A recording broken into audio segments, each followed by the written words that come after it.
नमस्कार दोस्तों, exam कांकस channel पे आपका स्वागत है। मैं हूं के.एन. मिश्रा। दोस्तों, मैं यूपी पुलिस री एग्जाम के लिए सामान्य हिंदी का एक नया प्रैक्टिस सेट लेकर उपस्थित हूं।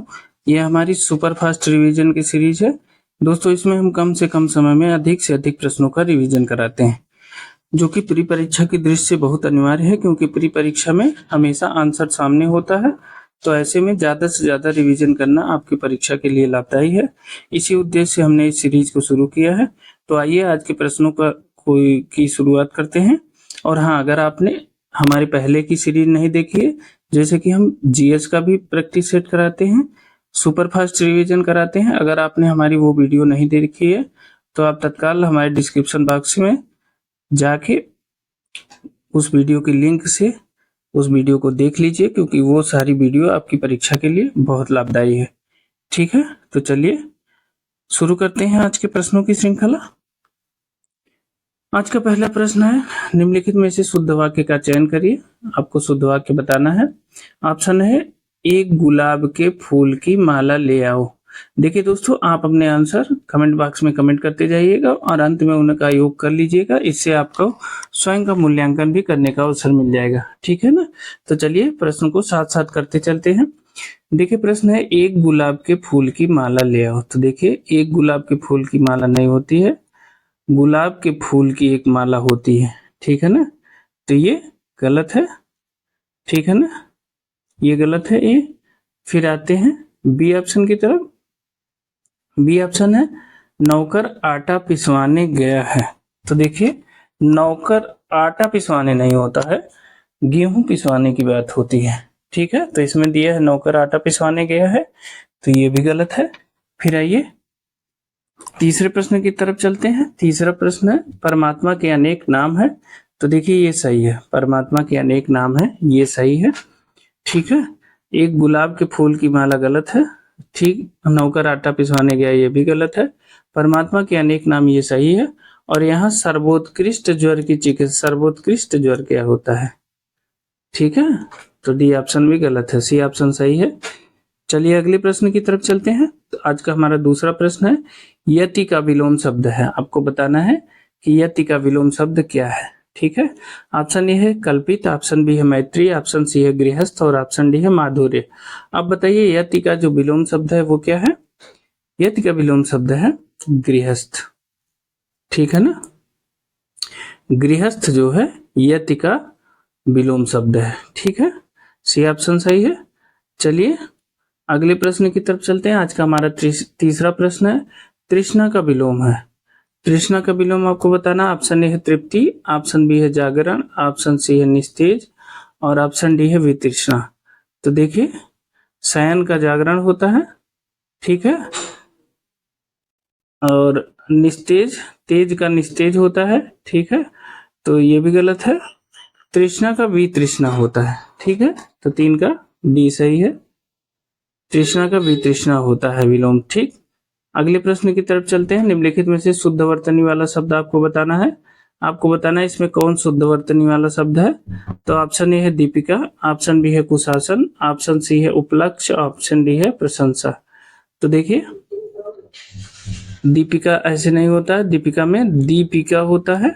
ठीक है, कुशासन में ये जो बाद वाला स है ये छोटा वाला स होता है, और उपलक्ष्य में उपलक्ष्य ऐसे लिखा जाता है, ल आधा छ और ये।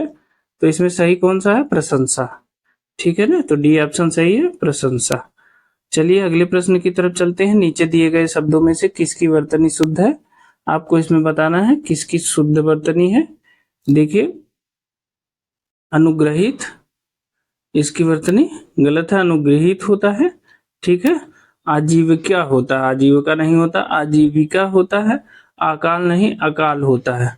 तो इसमें किसकी वर्तनी शुद्ध है? ये सन्यासी की वर्तनी शुद्ध है, सी डी ऑप्शन सही है। ठीक है, सन्यासी की वर्तनी शुद्ध है, डी ऑप्शन सही है।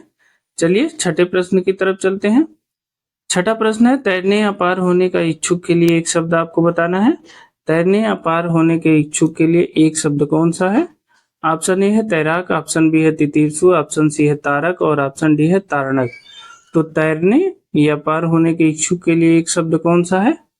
तो देखिए, तैरने या पार होने का इच्छुक तितीर्षु होता है। ठीक है, तो बी ऑप्शन सही है। तितीर्षु, तितीर्षु मतलब तैरने या पार होने का इच्छुक। ठीक, चलिए 7वें प्रश्न की तरफ चलते हैं। आज का हमारा 7वां प्रश्न है, गुरु के समीप रहकर अध्ययन करने वाले के लिए एक शब्द बताना है आपको। गुरु के समीप रहकर अध्ययन करने वाले को क्या कहते हैं? ऑप्शन ए है शिष्य, ऑप्शन बी है आश्रमवासी, ऑप्शन सी है विद्यार्थी और ऑप्शन डी है अंतेवासी। तो गुरु के समीप रहकर जो अध्ययन करता है उसे क्या कहते हैं? अंतेवासी कहते हैं। डी ऑप्शन सही है। चलिए 8वें प्रश्न की तरफ चलते हैं। आज का 8वां प्रश्न हमारा, निम्नलिखित में से कौन सा विशेषण संज्ञा से नहीं बना है? ठीक है, तो आपको बताना है इसमें कौन सा विशेषण है जो संज्ञा से नहीं बना है। ऑप्शन ए है श्रीमान, ऑप्शन बी है दानी, ऑप्शन सी है सुंदर और ऑप्शन डी है चमकीला। तो बताइए इसमें कौन सा विशेषण है जो संज्ञा से नहीं बना है? तो देखिए ये हो जाएगा ऑप्शन सी। सुंदर जो है ये संज्ञा थोड़ी है, ये तो विशेषण ही है। ठीक है, तो संज्ञा से नहीं बना है, तो सी ऑप्शन सही है, सुंदर। ठीक है, चलिए अगले प्रश्न की तरफ चलते हैं। आज का हमारा 9वां प्रश्न है, निम्नलिखित में से विशेष्य पद है, आपको इसमें विशेष्य पद बताना है। ऑप्शन ए है मधुरिका, ऑप्शन बी है महिमा, ऑप्शन सी है उमा और ऑप्शन डी है कालिमा। तो आपको बताना है इसमें विशेष्य पद कौन सा है। तो देखिए इसमें विशेष्य पद है उमा, सी ऑप्शन सही है। उमा जो है ये विशेष या संज्ञा पद है। ठीक है, चलिए 10वें प्रश्न की तरफ चलते हैं। बंदर का पर्याय नहीं है, ये हमारा 10वां प्रश्न है। ऑप्शन ए है हरि, ऑप्शन बी है शाखा मृग, ऑप्शन सी है कीश और ऑप्शन डी है कपीस। आपको बताना है इसमें कौन बंदर का पर्याय नहीं है। तो देखिए हरि बंदर का पर्याय है, शाखा मृग भी बंदर का पर्याय है और कीश भी बंदर का पर्याय है। तो कौन बंदर का पर्याय नहीं है? कपीस। कपीस बंदर का पर्याय नहीं है। कपीस किसका पर्याय है? ये है हनुमान जी का। ठीक है, कपीस जो है हनुमान जी का पर्याय है। ठीक, चलिए 11वें प्रश्न की तरफ चलते हैं। आज का हमारा 11वां प्रश्न है, लेकिन उसके पहले दोस्तों अगर आप इस चैनल पे नए हैं तो इस चैनल को सब्सक्राइब कर लीजिए, साथ ही बेल आइकन भी दबा दीजिए ताकि कोई भी नई अपडेट आपको सबसे पहले मिले। दोस्तों अगर आप इन प्रश्नों की पीडीएफ पाना चाहते हैं तो आप हमारे टेलीग्राम चैनल से जुड़ जाइए, वहां से आप इन प्रश्नों की पीडीएफ डाउनलोड कर सकते हैं। टेलीग्राम चैनल का लिंक हमने डिस्क्रिप्शन बॉक्स में दे दिया है। ठीक है, अभी प्रश्न और भी है, इसलिए आप वीडियो में हमारे साथ अंत तक बने रहिए। चलिए अगले प्रश्न की तरफ चलते हैं। आज का हमारा 11वां प्रश्न है, प्रशंसा का पर्यायवाची है। प्रशंसा का पर्यायवाची आपको बताना है। देखिए ऑप्शन ए है कुंभिल, कुंभिल देखिए हाथी का पर्यायवाची है। ठीक है ना, कुंभिल किसका है? हाथी का है। अमर्ष ऑप्शन बी है, अमर्ष किसका है? ये क्रोध का पर्यायवाची है। ठीक है, तो ये भी नहीं है। कृषाण जो है आग का पर्यायवाची है, ये भी नहीं है। तो श्लाघा, श्लाघा प्रशंसा या बड़ाई की पर्यायवाची है। ठीक है, तो डी ऑप्शन सही है। चलिए 12वें प्रश्न की तरफ चलते हैं। आज का हमारा 12वां प्रश्न है, यदि सही दिशा में परिश्रम करोगे तो अवश्य सफल हो जाओगे। यदि सही दिशा में परिश्रम करोगे तो अवश्य सफल हो जाओगे। आपको बताना है ये किस प्रकार का वाक्य है। ऑप्शन ए है सरल वाक्य, ऑप्शन बी है संयुक्त वाक्य, ऑप्शन सी है मिश्रित वाक्य और ऑप्शन डी है इनमें से कोई नहीं। तो यदि सही दिशा में परिश्रम करोगे तो अवश्य सफल हो जाओगे, ये क्या है? ये मिश्रित वाक्य है। ठीक है ना, तो सी ऑप्शन सही है। चलिए 13वें प्रश्न की तरफ चलते हैं। तुम यह काम मत करो, क्या लिखा है? तुम यह काम मत करो। तो पूछ रहा है ये किस प्रकार का वाक्य है। ऑप्शन ए है आज्ञावाचक, ऑप्शन बी है प्रश्नवाचक, ऑप्शन सी है निषेधवाचक और ऑप्शन डी है विस्मयवाचक वाचक। तो तुम यह काम मत करो, ये क्या है?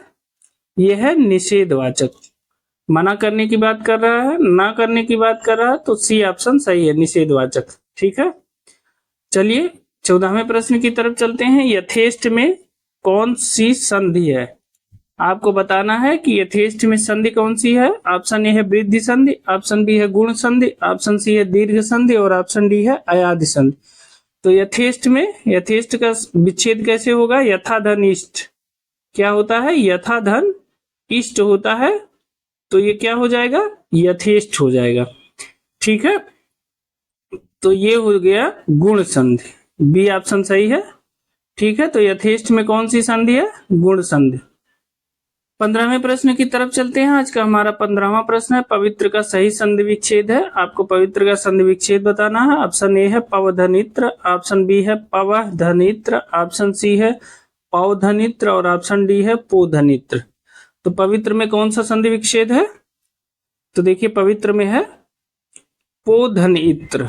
ठीक है, पवित्र में पोधनित्र होता है, ये पवित्र होता है। ठीक, अयादि संधि लगती है इसमें, तो डी ऑप्शन सही है। चलिए 16वें प्रश्न की तरफ चलते हैं। सावधानी में प्रयुक्त प्रत्यय बताइए। आपको बताना है कि सावधानी में कौन सा प्रत्यय यूज हुआ है, प्रयुक्त हुआ है। ऑप्शन ए है छोटी, ऑप्शन बी है बड़ी, ऑप्शन सी है धानी और ऑप्शन डी है आनी। तो सावधानी में कौन सा प्रत्यय है? तो सावधानी में प्रत्यय है बड़ी। ठीक है, बी ऑप्शन सही है, सावधानी में बड़ी प्रत्यय है। 17वें प्रश्न की तरफ चलते हैं। आज का हमारा 17वां प्रश्न है, अनुज शब्द को स्त्रीवाचक बनाने के लिए आप किस प्रत्यय का प्रयोग करेंगे? देखिए अनुज शब्द है, इसको आपको स्त्रीवाचक बनाना है, तो आप कौन सा प्रत्यय इसमें लगाएंगे? तो ऑप्शन ए है इक प्रत्यय, ऑप्शन बी है ई प्रत्यय, ऑप्शन सी है आ प्रत्यय और ऑप्शन डी है ई प्रत्यय। तो देखिए अगर अनुज में आ लगा दिया जाए तो ये क्या हो जाएगा? अनुजा। ठीक है, तो अनुज में आ लगा तो ये हो गया अनुजा। अनुजा जो है स्त्रीवाचक हो गया। ठीक है, तो 17 का सी सही है, आ प्रत्यय लगाएंगे अनुज में तो ये स्त्रीवाचक हो जाएगा। 18वें प्रश्न की तरफ चलते हैं। आज का हमारा 18वां प्रश्न है, अधमरा में कौन सा समास है? अधमरा में बताना आपको कौन सा समास है। अधमरा मतलब आधा समरा। तो ऑप्शन ए है तत्पुरुष, ऑप्शन बी है अव्ययीभाव, ऑप्शन सी है कर्मधारय और ऑप्शन डी है द्वंद्व समास। तो अधमरा में कौन सा समास है? अधमरा में है कर्मधारय। ठीक है, सी ऑप्शन सही है। इंपॉर्टेंट प्रश्न है, ध्यान दीजिएगा। चलिए 19वें प्रश्न की तरफ चलते हैं। आज का हमारा 19वां प्रश्न है, महाशय में कौन सा समास है? आप बताइए महाशय में कौन सा समास है। ऑप्शन ए है तत्पुरुष, ऑप्शन बी है बहुब्रीहि और ऑप्शन सी है कर्मधारय और ऑप्शन डी है द्वंद्व। तो महाशय में महान आशा, तो ये कौन सा समास है? ये है कर्मधारय समास। सी ऑप्शन सही है, 19 का सी। महाशय में कौन सा समास है? कर्मधारय है। ठीक है, चलिए 20वें प्रश्न की तरफ चलते हैं। आज का हमारा 20वां और आखिरी प्रश्न है, अभिकारी शब्द होता है।